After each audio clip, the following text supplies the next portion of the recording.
Well, folks, that was obviously just a teaser. This is just a sort of a teaser in the hope that you'll come again and spend some more time in this new hall. A few minutes is really not enough time to do it justice.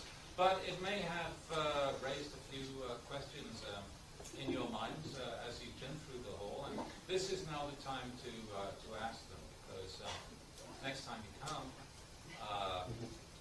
Giselle and Rolf and I will probably not be in attendance. But this whole project is a part of a very large and a very complex exhibition production, sort of machine that we have at the museum. The museum does several different.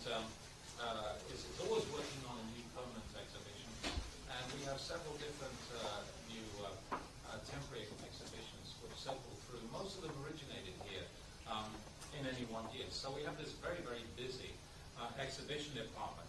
I'm actually a curator in the anthropology department. I got here through a rather circuitous route. I did archaeology and anthropology at Cambridge back in the 1960s, and then was shipped over to Yale by my advisor, where I did a PhD in geology and vertebrate paleontology, and now I've sort of drifted back at the museum into anthropology again. So this is why I'm here talking to you now, and I certainly would not be here had it not been for that original formative experience I had in Cambridge, which is extremely valuable one for me. Now, the curator's job at the American Museum here is principally a research job. It's not an exhibition job. It's essentially research, but we do draw on our expertise in science in the museum when we do our exhibitions, and that's why Rolf and Giselle and I were involved in doing this exhibition and are involved in presenting to you tonight. But basically, we are in the research end of the museum's activities, which is a lesser known activity in the museum, rather than in the exhibition creation process per se. But we do know a little bit about how exhibits are produced. So if you would like to ask us any questions about that kind of thing, well, please feel free to do so. Yeah.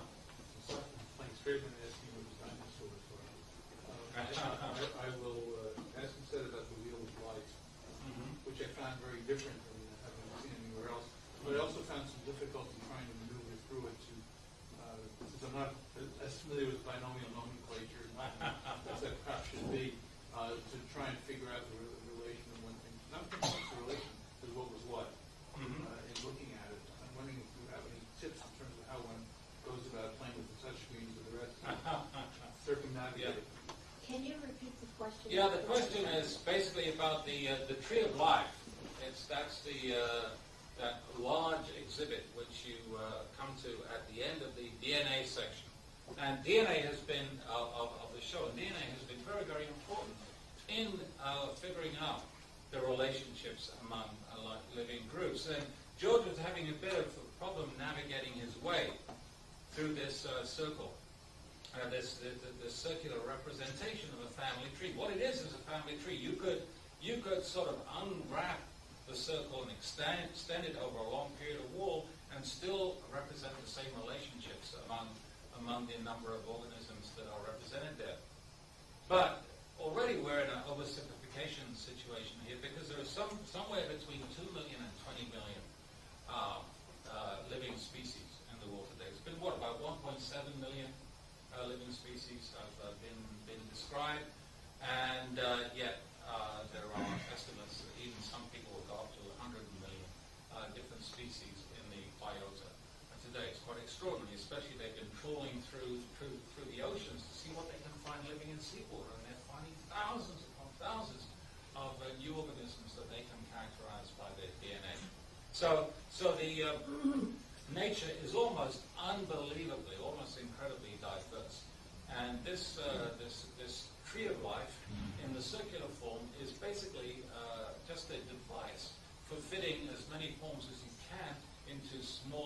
smallest space as you can. And the way to trace that wheel of life is to start right in the middle. And that is kind of like going through Hampton Court maze or something like this. And try and work your way out to the point at the periphery where you want to be. And along the way, you'll see where the branches go off to other forms. And by doing that, we'll be able to trace where exactly we fall in the tree of life in terms of our closest relatives and an ever-widening circle of more distant relatives. Yeah? Non-scientific question, just interested, how controversial is this likely to be either scientifically or religiously? Do you have to think about those things at the museum? Or can you ignore it? Well, we're in the middle of scientific controversy all the time.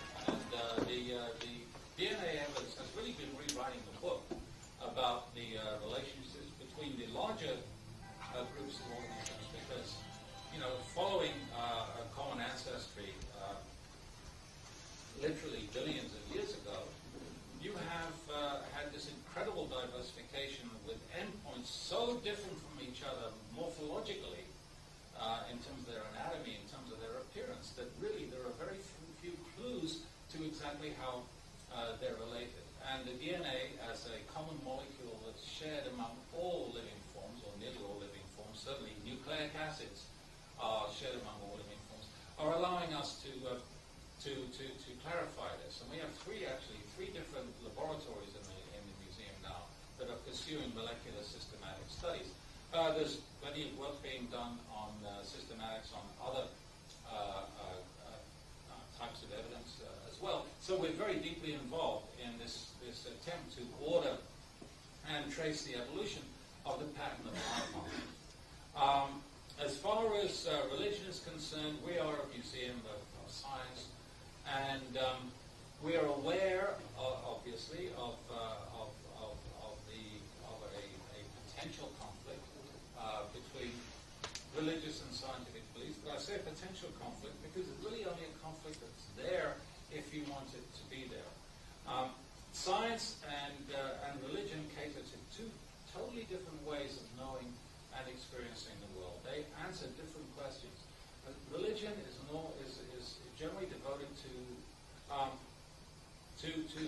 ultimate origins, and science is basically concerned with proximate origins, with what you can absolutely observe in nature. And both of these are legitimate questions for people to be asking, and they don't necessarily need to be in conflict. Yeah. Well, first of all, I think Richard Dawkins would disagree on you at the last point. But secondly, is it true that is it true that without the fossil evidence, you could still prove evolution took place through the molecular evidence? Yeah. Well, proof is not what you're after in science. Okay.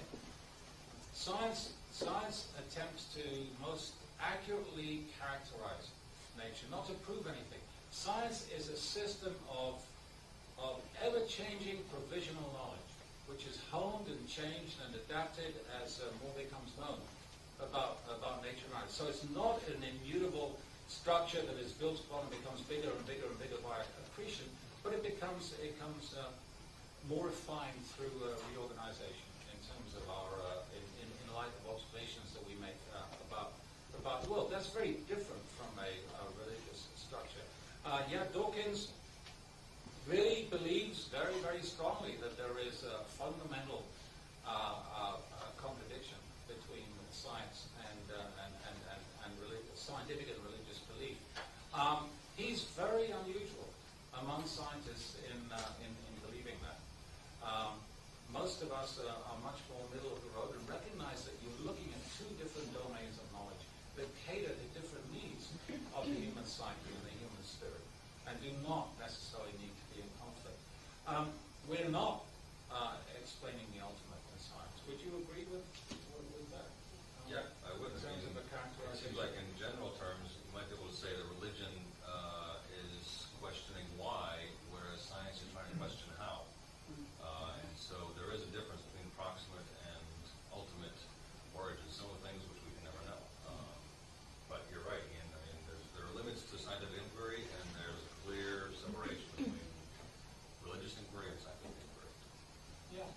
I think your exhibit does a very nice job of putting out what I would call the facts of evolution.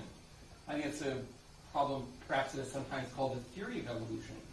And it seems to me when I teach this to my students, they say, well, but it's just a theory. I say, well, what about the theory of gravitation? Does that mean you don't think gravity exists? But I was just wondering, it might be useful for people to come here to teach this material. If you explain a little bit more about how variation is part of evolution, and also a little bit about what it means to be a theory. I know this is getting a little philosophical. Yeah. But it is a wonderful display of the facts of evolution. They're all out there. Yeah. Well, what we're trying to do is to give you as comprehensive a view of the facts, I mean, the three-dimensional tangible evidence that we have, from which we infer human evolution. It's all inferential. But the fact is that ancestry and descent is the only notion of the world that actually predicts what we find out there. We find groups within groups within groups within groups, and divergence due to ancestry and descent is the only way we have of looking at the world that actually predicts what's out there that we find. There's no other similar formulation in science, and no kind of religious belief predicts that either. But you're right, people do not understand the provisional nature of science. People think that science is an absolutist system of belief. There is no bigger authoritarian figure out there than the scientist in his white coat, the paragon of objectivity. And that doesn't really explain it. It doesn't really characterize what science is all about. And how can we make progress in science if what we believe today isn't somehow wrong or at least incomplete? Yes. I was to echo that gentleman and say I think it's a really superb exhibit, very, very nicely laid out. The question we were discussing earlier, in terms of the facts, you mentioned in your introduction that behaviour as we know it probably came about, was it around 150,000 years ago? And in the exhibit it says that it came about in Europe. Can you talk? No, it doesn't. Yeah, I'm afraid. You see, behaviour in terms of art and paintings on the walls of the caves. Yeah, that is what. Yes. So my painting, as far as we know. Right. So my question was, why in Europe? Is it just that we've only found it in Europe? Oh, absolutely. I mean that. You'll see that the earliest symbolic object is actually presented in this exhibit. It's in the same case as that wonderful engraved horse that we have from the cave, the Abri La Battue in western France, and it's a little object, a little engraved piece of ochre, a flattened plank of ochre with a geometrical design engraved on it.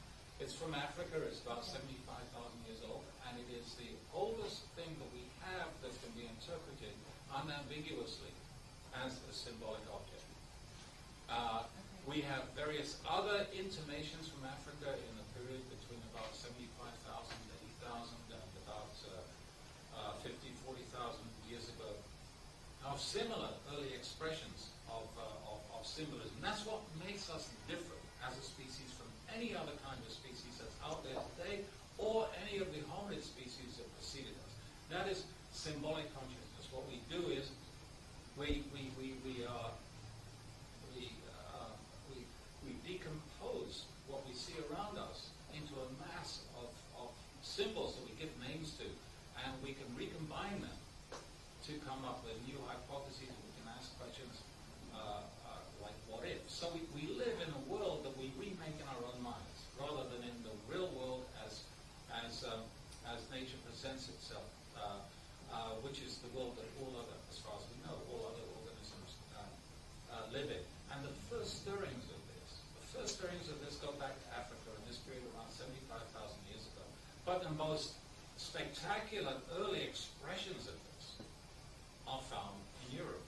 And they were brought with them. I mean, this was nobility. This was the earliest Europeans, the Cro-Magnons, who came into Europe about 40,000 years ago, brought with them a fully formed human consciousness, which must have been acquired somewhere else and not in Europe. And we happen to have a particularly and partly because of the geology and the fact that there were all these caves that they took advantage of, and that have been thoroughly explored. There are many, many more archaeologists per square foot in Europe, certainly, than there are in Africa. And so it's partly geology, it's partly history, it's partly happenstance that we have that record. But it's a spectacular record that blows everybody away, and it's an ideal record for representation in a museum. Because a museum's the only place that you can really go to see the little thing at life size and 3 dimensions. You know, all the other media are secondary in that regard. And we don't want to get into competition excessively with things that can be distributed on CDs or video or whatever. Yeah. Well, I realize this group self-evidently is Homo categories rather than the other place. But there is a controversy, I think, between the Oxford School of Anthropology and Cambridge School of Anthropology. And I heard you say 70,000 years ago, when the Homo sapiens left Africa. Is it true that there's a difference of about 20,000 between the two schools, and it does make a difference in some significant way? And that explains why it seems to be so controversial. I don't even know that there really are two schools. Oxford has been through tremendous travails in its anthropology operation in the last few years, which has basically been taken over by the zoology department. We don't really have an Oxford school anymore, and the Oxford school was always more interested with the comparative biology, anyway, of modern human populations than with the origins of modern human populations. I think there's always been a more of an emphasis on history at Cambridge. So I wouldn't say it's fair to say that the two schools are really in disagreement here. It's fairly well accepted by people from the fossil and from the molecular side that modern humans probably evolved as an anatomical entity in Africa sometime between about 150 and 200,000 years ago, and yet that they stayed in Africa until about 70, 60,000 years ago, when this population started spreading to the outside world, probably already taking with it at least the beginnings of the form of consciousness that we associate with Homo sapiens in the world today. So, you know, everybody here is in some way African by origin. Yeah. Yeah. Something specific about the voice box. I mean, if you look at the great apes, the thing that's most striking from a layman's point of view is the inability to speak. Yeah. And I know we have an expert on hearing here. I should think that larynx, you know, the voice box and hearing co-evolved. So I was just wondering if we had some evidence about when we actually acquired a voice box. Well, the only evidence we have are these hyoid bones, the small bones you might have seen in some of the instructions out there. It's in the throat, and it does anchor some of the throat muscles.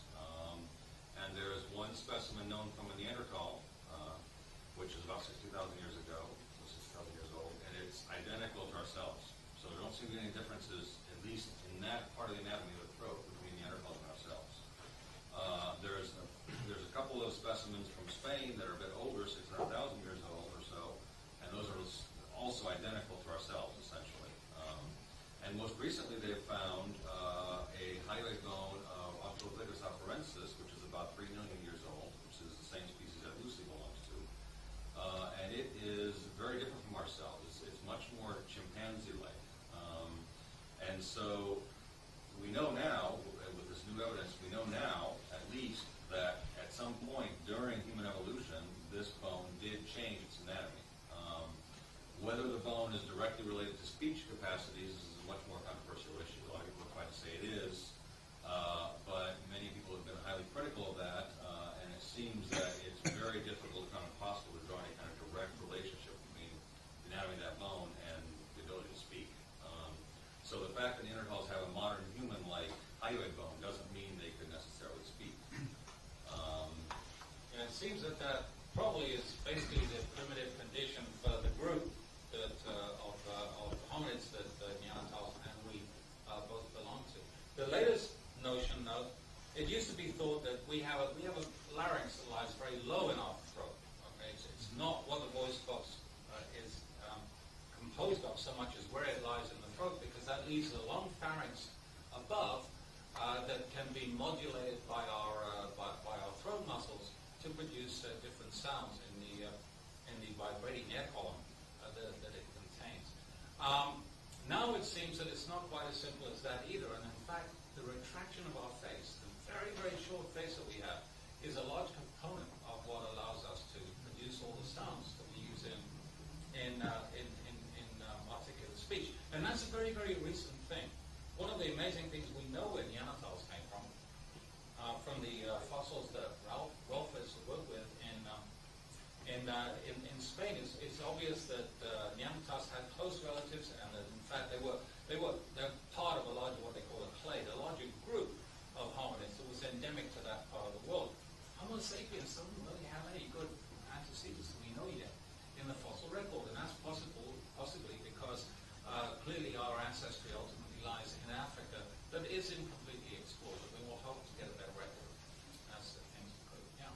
Apropos exactly that, in the other room on the DNA section, there's something showing the larynx as the lower part. And I guess it raises the question, now that you say here's some new research, what are the plans? I mean, this is almost a brand new exhibition, but yet we're still seeing the evolution scientifically of new items, new issues that are coming up. When are these kind of new pieces of unearthed research going to be disclosed in here as part of this process? Yeah, this is a very good question about, what do you do? An exhibition is more or less a static thing. It can change as science changes because it's a three-dimensional structure that is very expensive to change. And that really is a problem that we have. There are a number of ways of dealing with it. First of all, you don't try to represent the most way out and the most trendy kind of hypotheses that are circulating in science in an exhibition like this, because they're the most likely ones to be modified, over the relatively short term. So you try to be as non-committal about that kind of question as you can. And the second thing is, what you do is you introduce an electronic element into the exhibits that can be modified. We have our bio-bulletin here that you'll have noticed outside, which has big story features. There are 2 big features that are going to be new every year, and there are constantly changing smaller features that deal with new things that are rising in science all the time. So this is like an electronic newspaper bringing you up to date, and it all goes into a database that you can access through those terminals outside the little mini theater there, and they will accumulate in there, and you will be able to basically, in future years, sort of interrogate that database and find out what has happened in the years since the exhibition has been was completed. So we try to deal with it on that level. Yeah. It is said that Alexander the Great, on his return from India, along the coast of what is now Pakistan and Iran, encountered a tribe of very hairy people. And there was some speculation as to whether they were a lost tribe of Neanderthals or maybe. What can you tell us about the simultaneous existence of the various branches of the... Well, I can tell you this, that it has been routine throughout the entire hominid, 7 million years of hominid history, to have several different kinds of hominid around, several different species of human hominid around in the world at any one time. Indeed, if you were in the landscape of northern Kenya around 2 million years ago, you would have seen 4 different kind of hominid on the very same landscape. And this appears to have been fairly routine. What is unusual is that there is only one hominid in the world today. And I think this tells us a great deal about ourselves and about how special and how different we are, and about how different this ability we have for symbolic thought has made us. Suddenly, hominids for most of our existence, hominids were like any successful family of mammals with lots and lots of different representatives around at any one time. And then suddenly Homo sapiens comes along and boom, all the competition are gone. Despite the Sasquatch, despite the Alamite, despite the Yeti, and one not, which are very unlikely ever to be satisfactorily documented. You'll notice that, anytime anybody's taken a photograph of a Sasquatch, they tend to be falling off their horse at the time or something. Very blurry and very difficult. It's conceivable that there is some lingering population out there, but I wouldn't be on the edge of my chair to see it discovered anytime soon. And that is because Homo sapiens, once it got this extraordinary capacity, once it acquired this new mode of cognition, was in a position to wipe out the opposition, and is continuing. We're in the process of eliminating our closest relatives who are surviving even as we speak.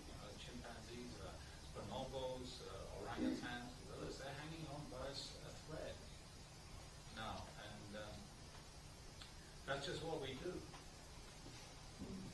Yeah.